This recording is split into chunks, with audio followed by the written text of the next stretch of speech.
The Golden Touch. The story of Bacchus and King Midas. Bacchus, the merry god of the vine, raised his goblet. "To you, King Midas," he said, "and because you have been so hospitable to me, ask for anything you wish, and I will grant it to you." "What an idea," said Midas.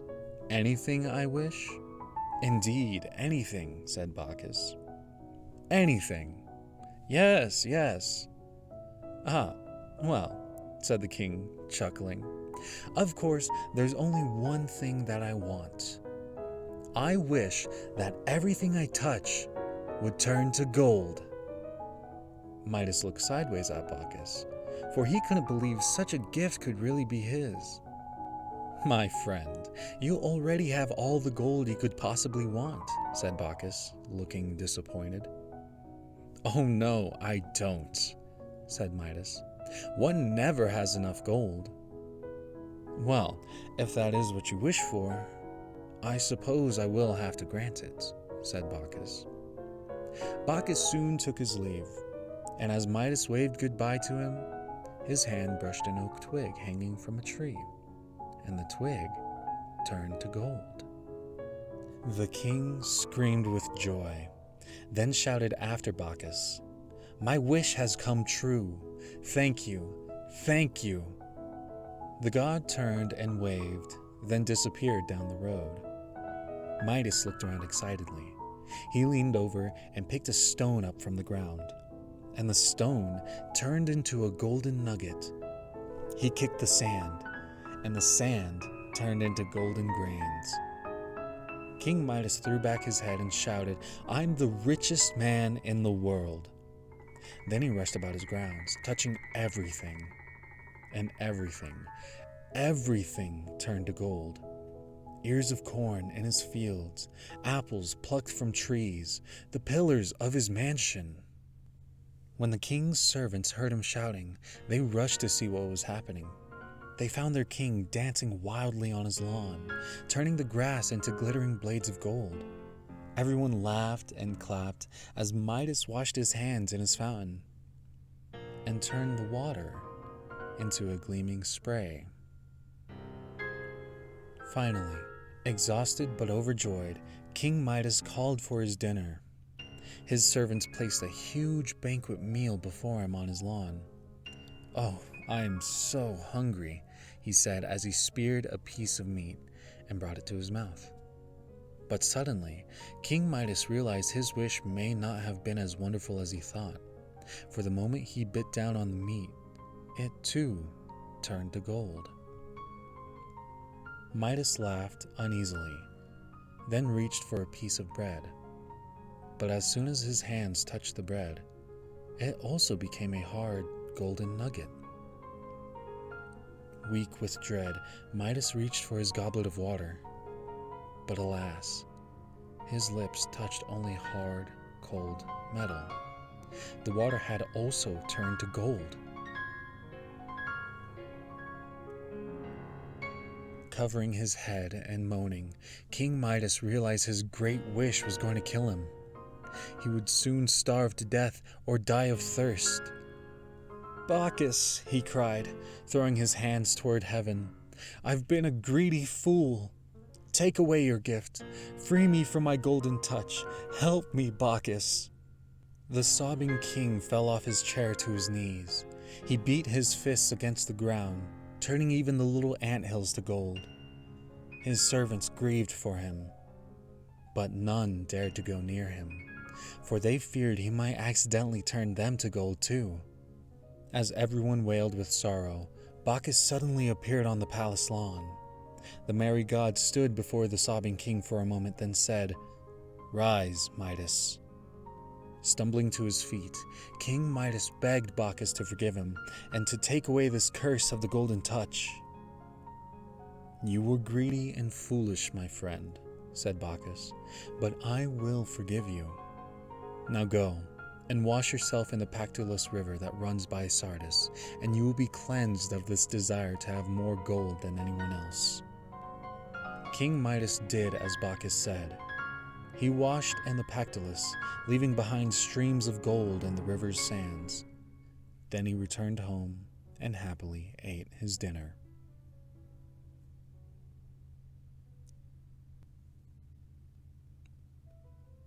Lost at Sea, the story of Ceyx and Alcyone.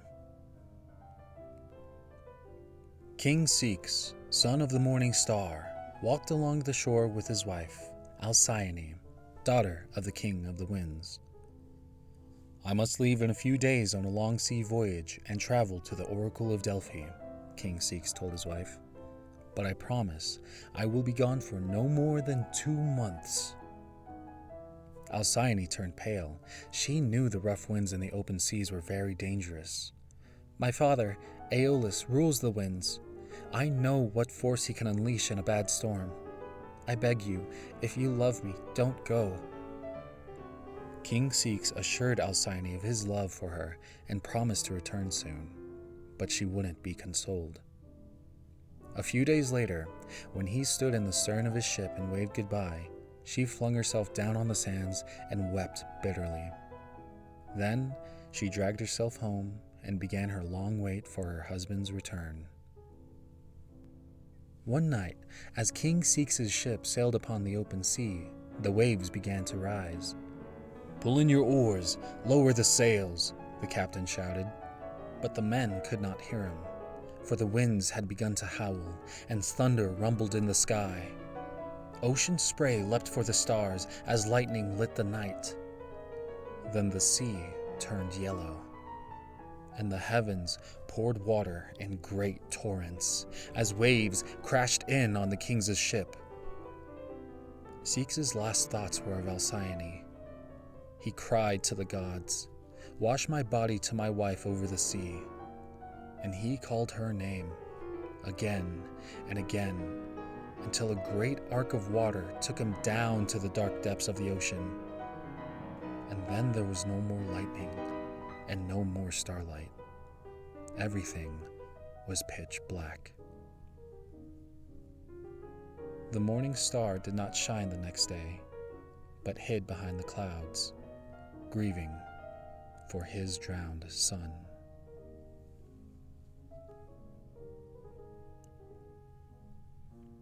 Alcyone was counting the days until Ceyx returned.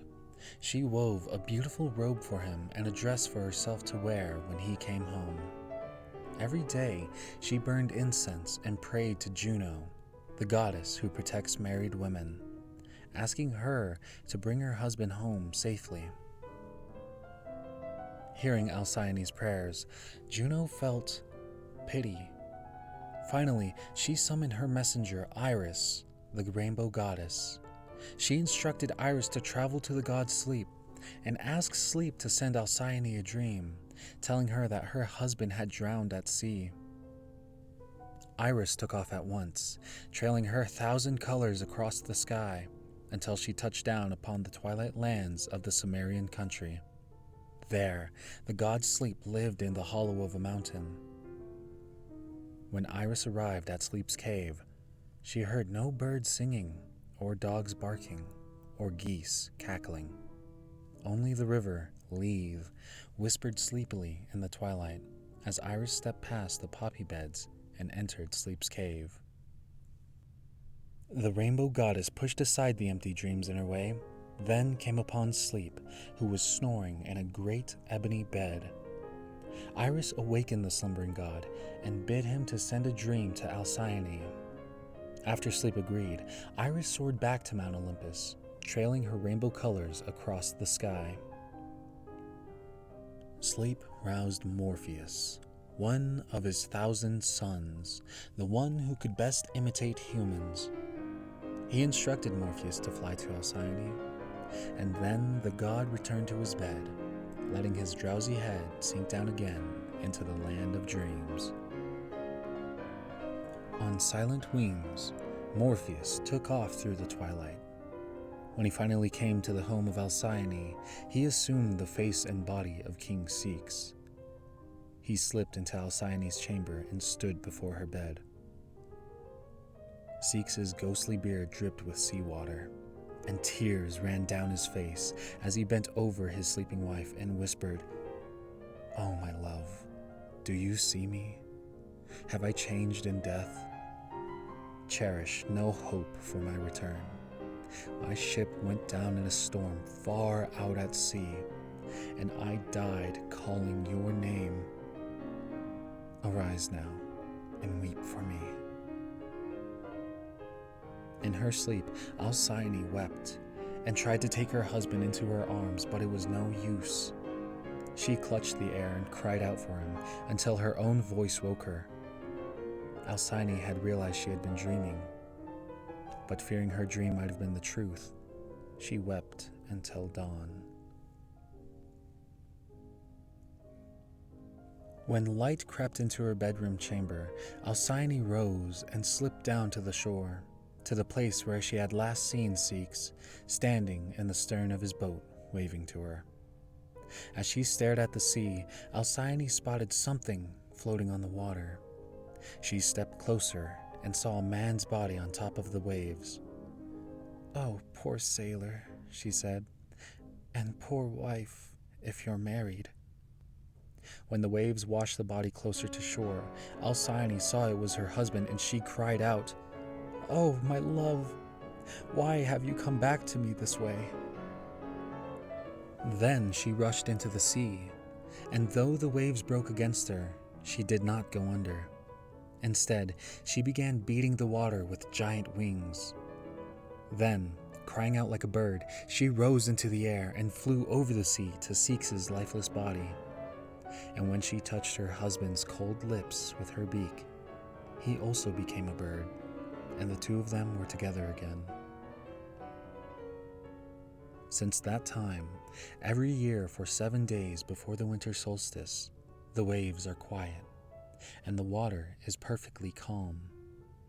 These days are called the halcyon days, for during them, the king of the winds keeps the wind at home, because his daughter Alcyone is brooding on her nest upon the sea.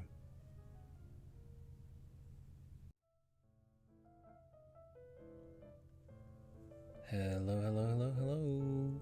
Hello. Hello, everyone. My name is Chief Admiral Che, but you can just call me Chief. Happy October, by the way. It's almost Halloween. I hope you all are excited. I hope everybody has like their costumes ready and out to go out on the town, get some candy. I'm really excited. This is like my favorite month of the year, and oh my gosh, I've been looking at all the Halloween TikToks, and I've been wanting to just watch some scary movies all night long. Yeah, this is my month. I'm loving it. But enough of that. I hope you noticed that this time around the audio sounds much better compared to the last video. Ugh. And honestly, the only difference is that all I did to fix the audio up was put a makeshift blanket curtain in my closet. Like the last video, it was just bare, but like just my closet. And I do have like the soundproofing panels to stick on my wall, but that wasn't enough. So I was like, okay, how can I fix this? And I just look around, I'm like, oh right, I have blankets. So that's all I did, and I hope it sounds better for you all, mostly. I guess thirdly, oh yeah, I did make this video 2 different stories instead of just one, and the reasoning for that is, well, 1, everybody knows the story of King Midas, but mostly 2 is that the stories in this book that I have are like 2 pages long. So if I were to make one video, one story, that would be like a 5-minute video. So I decided to give you more bang for your buck and put 2 whole stories in one video. I hope you enjoy it though. I think my favorite story was the one about King Ceeks and Alcyone. It's completely tragic and just scratches that little emo part of my brain that's just like, drama. I love it. I hope that later I can find like more books in my collection that have like the longer, like more detailed versions of these stories, because I would really like to know how Alcyone became a bird. That just kind of hit me out of nowhere. Anyways, I'm rambling at this point, but thank you very, very much for tuning in. I'm really glad you stuck around, and I look forward to reading to you again next time. My friend, you already have all the gold you could possibly want, said Bacchus, looking disappointed. Oh, no, I don't, said Midas. One never has had... Iris took off at once, trailing her 1,000 colors across the sky until she touched down upon the twilight lands of the Sumerian country. There, the god lived. The god sleeped. He slept and slept and slept. Ugh. The rainbow goddess pushed aside the empty dreams in her way, then came upon sleep, snoring in a great ebony bed. Iris awakened the slumbering god and bid him to send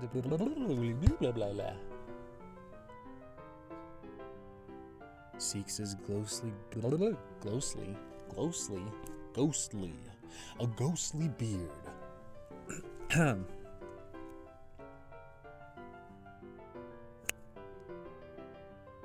When she touched her husband's cold lips with her beak, he also became I'm having a lot of trouble with the S's words and the sounds. I hope I can get over this.